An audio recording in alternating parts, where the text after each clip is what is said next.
নতুন সরকারের পথ চলা শুরু হয়েছে জনমনে একরাশ প্রত্যাশা নিয়ে, কিন্তু এই আশাবাদের আড়ালেই কি জমা হচ্ছে পাহাড়সম চ্যালেঞ্জ? ভূ রাজনীতি, অর্থনীতি আর আইনশৃঙ্খলা। প্রধানমন্ত্রী তারেক রহমানের সামনে এই তিনটি এখন বড় দেয়াল বলে মনে করছেন রাজনৈতিক বিশ্লেষকরা। প্রথম চ্যালেঞ্জ ভূ রাজনীতি। একদিকে ভারত ও চীনের স্বার্থের লড়াই, অন্যদিকে যুক্তরাষ্ট্রের কৌশলগত চাপ। আওয়ামী লীগ সরকারের চুক্তিগুলো পুনর্মূল্যায়ন করা এবং বাংলাদেশ ফার্স্ট নীতি বজায় রেখে এই পরাশক্তিদের মধ্যে ভারসাম্য রক্ষা করাই হবে নতুন সরকারের সবথেকে বড় কূটনৈতিক পরীক্ষা।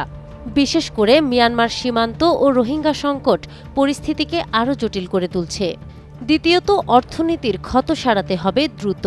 ২৩ লাখ কোটি টাকার ঋণের বোঝা নিয়ে যাত্রা শুরু করেছে এই সরকার। তার উপর আছে ৯% কাছাকাছি মুদ্রাস্ফীতি আর ব্যাংকিং খাতের বিশাল ঋণ খেলাপি। ব্যবসায়ীদের আস্থা ফেরানো এবং সাধারণ মানুষের ক্রয় ক্ষমতা বাড়ানোই এখন প্রধান লক্ষ্য। বিশ্লেষকদের মতে, কর জিডিপি অনুপাত না বাড়ালে এই সংকট কাটানো কঠিন হবে।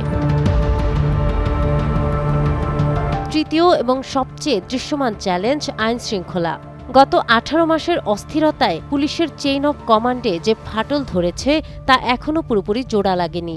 বিশ্লেষকরা বলছেন, চাঁদাবাজি, ছিনতাই আর মব কালচার নিয়ন্ত্রণে কঠোর হতে হবে সরকারকে। রাজনৈতিক পরিচয় ছাপিয়ে অপরাধীকে শাস্তির আওতায় আনাই হবে স্থিতিশীলতার মূল চাবিকাঠি। সাবেক কূটনীতিকরা বলছেন, জাতীয় স্বার্থে সব রাজনৈতিক দলের ঐক্য এখন সময়ের দাবি। ফলে দক্ষ কূটনীতি আর অভ্যন্তরীণ সুশাসনই পারে বাংলাদেশকে এই খাত থেকে টেনে তুলতে। জনগণের বিপুল ম্যান্ডেট থাকলেও সময়ের অপচয় করার সুযোগ নেই। এই তিন সংকট সামলে তারেক রহমান পারবেন কি নতুন স্বপ্নের বাংলাদেশ গড়তে? সেই প্রশ্নই এখন সাধারণ মানুষের মধ্যে। নাহার বৃষ্টি, টাইমস টুডে।